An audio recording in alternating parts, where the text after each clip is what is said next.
بسم اللہ الرحمن الرحیم۔ السلام علیکم ورحمۃ اللہ وبرکاتہ۔ آج ہم رسول اللہ صلی اللہ علیہ وسلم کا ضمانت کے بارے میں فرمان بیان کریں گے انشاءاللہ۔ اس سے پہلے آپ سب سے گزارش ہے کہ اس ویڈیو کو آگے ضرور شیئر کریں۔ جزاک اللہ۔ ضمانت کا بیان۔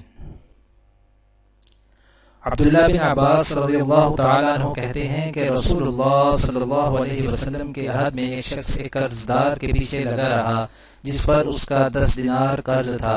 وہ کہہ رہا تھا میرے پاس کچھ نہیں جو میں تجھے دوں، اور قرض خواہ کہہ رہا تھا جب تک تم میرا قرض ادا نہیں کرو گے یا کوئی ضامن نہیں لاؤ گے تو میں تمہیں نہیں چھوڑوں گا۔ چنانچہ وہ اسے کھینچ کر نبی اکرم صلی اللہ علیہ وسلم کے پاس لایا۔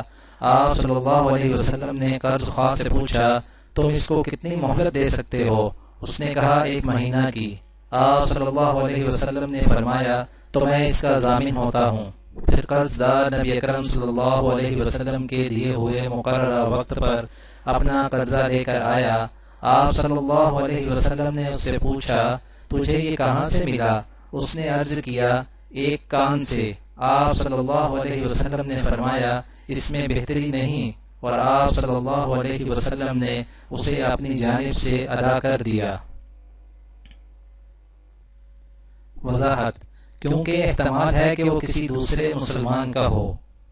دعا ہے اللہ تعالی دنیا اور آخرت کی تمام بھلائیاں عطا کرے، عمل کی توفیق دے۔ سبحان ربک رب العزت عما یصفون وسلام علی المرسلین والحمد للہ رب العالمین۔ آمین۔